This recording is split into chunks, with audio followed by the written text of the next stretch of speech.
Apa kata dokter, Mas? Tanya Carla setelah Randy kembali ke ruangan. Perkembangan kamu dan anak kita. Kenapa? Tanya Nia yang ikut penasaran. Alhamdulillah kalian berdua semakin membaik. Kamu beberapa hari lagi sudah boleh pulang sayang. Ardi. Tanya Carla membuat Nia mengerutkan keningnya. Siapa Ardi? Nama anak kami Mbak. Mas Randy memberi nama Ardi. Jelas Carla dan diangguki Nia pelan. Kemungkinan Ardi bisa pulang 2 atau 3 pekan lagi sayang. Semua dari kekuatan fisik Ardi dan kamu. Maksudnya? Tanya Carla tak mengerti. Kesiapan mental kamu sayang. Jika kamu merasa sudah siap untuk merawatnya, insya Allah dia akan nyaman dan akan semakin pesat perkembangannya. Sekarang saja berat badannya bertambah terus dalam setiap minggunya. Perubahan yang sangat pesat bukan? Aku siap Mas, jawab Carla tegas. Ya aku yakin kamu akan siap sayang. Tadi aku juga sudah bicara pada dokter meminta jika kondisi dan berat badan Ardi stabil aku ingin membawanya pulang seminggu ini. Aku akan membantu kamu untuk merawatnya. Semoga saja bisa sayang. Jelas Randy. Terima kasih Mas. Terima kasih selalu ada untuk aku. Itu memang tugasku sayang. Kamu saja yang tidak percaya padaku sehingga bisa-bisanya memilih untuk pergi. Sindir Randy membuat Carla tersenyum malu. Maaf Mas. Aku bukan tidak percaya tapi aku belum siap kalau kamu benar-benar bersama perempuan lain. Aku Carla. Lain kali persoalan itu diluruskanlah bukan dibawa kabur. Sahut Nia dan diangguki Randy. Untung saja Mbak Nia masih mau menghubungiku, coba kalau diam-diam saja sudah pasti aku tidak bisa merawat kamu dan anak kita. Iya aku mengaku salah. Maaf Mas. Lebih baik setelah Carla bersih kalian nikah kembali karena saat kalian nikah kemarin Carla dalam keadaan hamil bukan? Ucap Ayah Bahtiar. Iya. Aku juga sudah pikiran itu. Jawab Randy. Baguslah kalau begitu Ayah sedikit tenang. Maaf Jeng. Randy tidak bisa dihubungi sampai sekarang. Saya juga bingung sama Randy ini diguna-guna kali ya. Keluarga kami tidak bisa menunggu begini Jeng Feni. Anak kami juga butuh kepastian kalau memang Randy tidak mau ya kami akan nikahkan Dena dengan yang lain. Maaf sekali Jeng. Saya akan bicara sekali lagi sama Randy ya. Sabar dulu, bujuk Mama Feni. Saya beri waktu 2 hari ini, jika tidak ada juga jawaban dari Randy saya tidak mau menunggu lagi. Dena akan saya nikahkan dengan lelaki lain yang lebih kaya dari Randy. Ingat itu. Iya Jeng. Sabar ya. Terima kasih atas waktunya, ujar Mama Feni lalu menutup ponselnya. Randy, kamu membuat Mama susah saja. Kalau memang Carla sakit tinggalkan saja dia. Perempuan gak jelas kok dipertahankan, oceh Mama Feni kesal. Ya, ada tamu. Lapor pembantu Randy. Siapa Big? Keluarga Non Bianca. Kenapa lagi dia ke sini? Sudah kamu bilang kalau Randy tidak ada di rumah. Sudahnya tapi mereka tetap ingin bertemu keluarga Pak Randy. Ya sudah sebentar lagi saya keluar jangan dibuatkan minum Bi. Nggak usah diladeni betul, ujar Mama Randy dan diangguki sang bibi. Belum kelar satu masalah sudah datang lagi masalah baru. Randy memang benar-benar menguji kesabaranku, ocehnya sambil berjalan keluar. Mama Feni segera keluar menemui keluarga Bianca. Ada apa? Tanya Mama Feni dengan wajah sinis. Mana Randy? Kami datang kemari baik-baik dan ingin meminta pertanggungjawaban Randy terhadap Bianca. Ibu tahu anak saya akan dijodohkan dengan lelaki lain tapi karena kebiadaban Randy masa depannya hancur. Saya sudah bicarakan pada Randy dan Randy sama sekali tidak pernah menyentuh anak kalian. Untuk itu Randy juga tidak akan pernah bertanggung jawab atas apa yang tidak dia perbuat. Randy juga akan menikah dengan perempuan lain pilihan saya, tegas Mama Feni.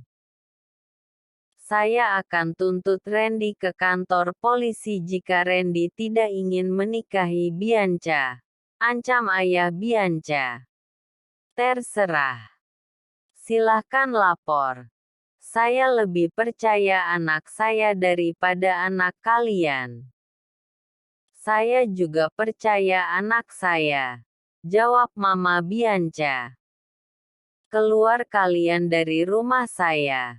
Saya tidak mau tahu urusan anak kalian, usir Mama Feni. Kami datang baik-baik untuk membicarakannya, jangan buat kami menempuh jalur hukum Bu, ancam Papa Bianca lagi. Terserah saya tidak mau tahu. Pergi kalian, pekik Mama Feni sehingga para pekerja di rumah Randy datang. Usir mereka Pak. Jangan sampai masuk lagi, ujar Mama Feni lalu segera masuk ke dalam kamarnya. Kepalanya pusing dengan banyaknya masalah Randy. Masih tidak bisa dihubungi tuh anak. Kesal Mama Feni karena Randy masih saja mematikan ponselnya hingga saat ini. Kemana aku harus mencarinya? Apa dia meletakkan perempuan itu di rumah sakit tempat dia bekerja? Gumam Mama Feni lagi. Kenapa tidak sedikit pun mendengarkan ucapanku? Lepaskan perempuan itu, lanjutnya bermonolog sendiri. Mama Feni segera bersiap-siap, dia ingin mencari Randy ke rumah sakit. Jika memang dia ada di rumah sakit, Mama Feni akan membawa Randy langsung ke Surabaya karena Mama Dena hanya memberikan waktu sampai besok. Bi, jangan sampai membuat malu orang tua. Kamu harus bicara jujur Bi. Papa dan Mama sudah mendatangi keluarga Randy tapi Randy tidak ada. Tekan Mama Bianca. Mama dan Papa sudah mencari Randy tapi justru mamanya akan menjodohkan dia dengan perempuan lain Bi. Ma, aku mencintai Randy Ma, isak Bianca. Pa. Cari Randy di tempat kerjanya. Seret anak itu, jika dia tidak mau menikahi Bianca masukkan dia ke penjara. Dia kira bisa bermain-main dengan kita. Dia hanya dokter biasa Pak. Kalau perlu minta direktur itu pecat Randy biar dia hidup sengsara, ujar Mama Bianca geram dan diangguki Papa Bianca setuju. Ma, aku hanya ingin menikah dengan Mas Randy Ma. Tidak dengan lelaki lain. Iya, kita akan cari dia Bi. Mama juga tidak suka direndahan seperti ini. Kami harus bisa jaga sikap Bi.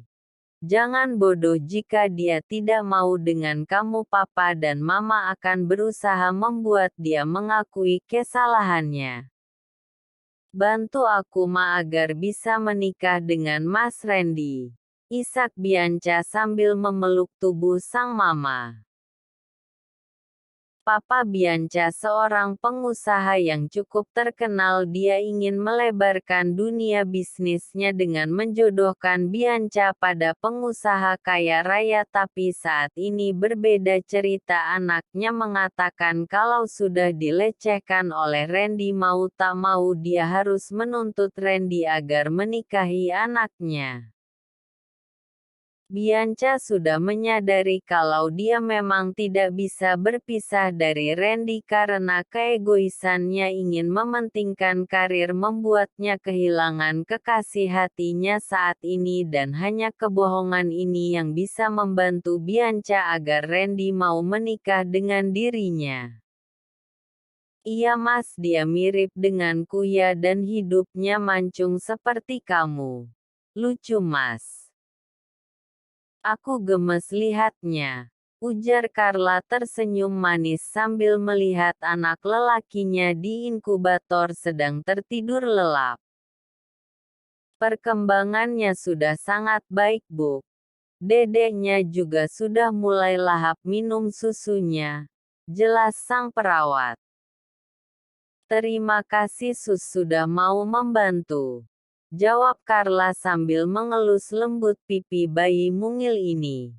Carla sangat terharu dengan perjuangan panjangnya. Akhirnya bayi ini lahir meskipun tidak cukup bulan. Dia anak yang kuat sayang. Buktinya dia mampu melewatinya. Aku yakin suatu saat dia akan jadi anak yang hebat dan membanggakan untuk kita, ucap Randy. Ya Mas. Tapi itu semua tergantung kamu. Kamu ayah yang tepat untuk mendidiknya nanti. Aku akan jaga kalian sampai titik darah penghabisanku sayang. Aku tidak akan membiarkan kalian menderita. Aku janji akan selalu ada untuk kalian. Terima kasih Mas, ujar Carla menatap wajah tulus sang suami. Carla sangat bahagia dengan kehidupannya saat ini. Randy benar-benar lelaki bertanggung jawab. Dia merasa beruntung mendapatkan Randy sebagai suaminya. Mama Randy mencari Randy di seluruh ruangan rumah sakit hingga kakinya sendiri pegal tapi tidak menemukan anak lelakinya itu. Dia tidak percaya kalau Randy tidak ada. Pak Randy sudah lama tidak masuk Pak, dia sedang cuti karena istrinya melahirkan, jelas sang perawat. Melahirkan? Istrinya yang mana? Tanya Papa Bianca. Istri Pak Randy. Ibu Carla. Carla. Perempuan mana lagi Pak? Ujar Mama Bianca. Bukannya mamanya baru mau menjodohkan Randy Pak? Kenapa sudah menikah saja? Dasar lelaki brengsek dia, umpat Mama Bianca kesal. Siapa yang brengsek? Kalian yang brengsek sampai mencari anak saya ke sini. Apa anak kalian tidak laku sampai segitunya? Ucap Mama Fanny yang melihat keluarga Bianca datang mencari Randy. Jangan omongan Anda. Karena anak Anda sampai anak kami tidak bisa menikah dengan pengusaha kaya raya, tunjuk Mama Bianca. Hahaha. Pengusaha kaya raya atau pengusaha keliling. Jangan terlalu banyak gaya. Jika benar buktikan anak saya tidak menyukai anak kalian dan tidak pernah menyentuh anak kalian. Anak kalian yang terobsesi dengan anak saya. Wajah si anak saya tampan dan mapan, ungkap Mama Fanny sombong. Mama Bianca mendekat ingin menamparkan Mama Fanny tapi dihalangi para perawat. Lalu segera memanggil satpam agar menghentikan pertengkaran ini. Lepas, bentak Mama Bianca yang mulai emosi. Saya mau temui direkturnya, pinta Papa Bianca. Bisa Pak, tapi dengan cara baik-baik, bukan begini, kata satpam. Ya Pak. Masalah ini harus segera diselesaikan dan Randy harus dipenjara. Mama muak lihat gaya mamanya. Iya Ma. Coba saja kalau bisa. Kalian yang akan malu dan mendekam di penjara bukan anak saya, ucap Mama Randy. Randy menyisir rambut Carla lembut. Dia mengurus Carla dengan hati-hati dan penuh kasih sayang. Besok kita akan pulang sayang. Kamu di rumah saja ya. Nanti Ardi biar aku yang jenguk sampai kondisinya stabil dan kita bawa pulang ke rumah. Mas. Mama bagaimana? Aku takut, ujar Carla pelan. Randy menarik nafas panjang. Dia juga berpikir pasti sang mama tidak akan bisa menerima Carla begitu saja, apalagi kemarin mamanya sempat bilang kalau ingin menjodohkan dirinya. Begini saja. Kita kontrak rumah terlebih dahulu sampai kamu benar-benar tenang ya. Iya Mas. Rumah kecil juga tidak apa-apa, ujar Carla dan diangguki Randy. Ayah Bahtiar dan Nia datang. Setiap pagi ayah dan anak ini selalu rutin datang untuk menjenguk Carla hingga siang atau sore. Kapan pulanglah? Tanya Nia. Kemungkinan besok Mbak, jawab Randy. Rumah kalian cukup jauh kalau Mbak nggak bisa lihat kamu tiap hari. Maaf ya lah. Mbak juga harus mengurus Mas Ben dan Juna. Iya Mbak. Ini saja sudah, terima kasih, sahut Carla. Tapi mungkin tidak ke rumah kami Mbak. Kami ingin mengontrak dulu, lanjut Randy. Kenapa? Carla masih trauma dengan Mama. Ya sudah, tinggal di rumah kita dulu sajalah. Di rumah Ayah. Kan lumayan dekat dari rumah Mbak.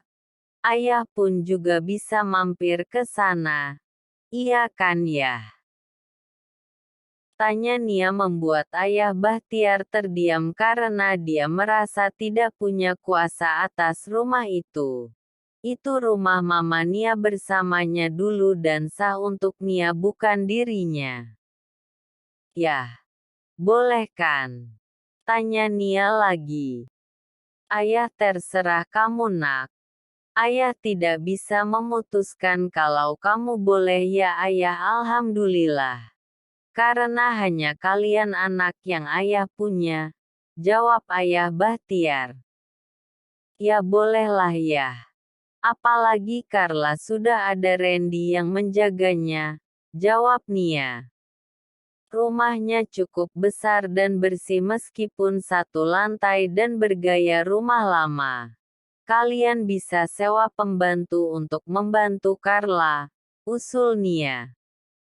Carla menatap sang suami seperti minta pendapat. Terima kasih Mbak. Saya terlalu banyak merepotkan Mbak, ujar Randy. Ren. Carla sudah seperti adik kandungku sendiri. Kami cukup lama hidup bersama meskipun banyak pertengkaran tapi tak membuat Mbak dendam Ren. Jika kalian ingin tinggal di rumah Ayah silahkan Mbak, justru lebih senang karena rumah itu bisa hidup kembali dan jika Mbak ada waktu Mbak akan melihat Carla di sana sekalian nostalgia, ucap Nia sambil terkekeh kecil. Iya. Terkadang ayah juga merindukan rumah itu tapi mbak kalian melarang jika ayah tidur di sana sendirian takut didatangi Gondoruo. Celetuk ayah Bahtiar sambil terkekeh membuat mereka semua tertawa. Ayah ada-ada saja, sahut Randy.